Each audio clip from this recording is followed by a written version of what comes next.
Welcome back to another video.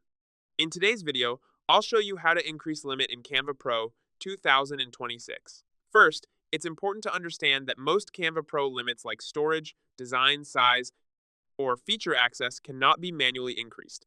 They are set by Canva based on your plan and system performance. However, there are a few ways to work around or improve your limits. Start by upgrading to a higher plan like Canva Teams if you need more features or collaboration tools. Next, optimize your files. For example, compress large images or videos before uploading to avoid hitting file size limits. Also, check your region and feature availability.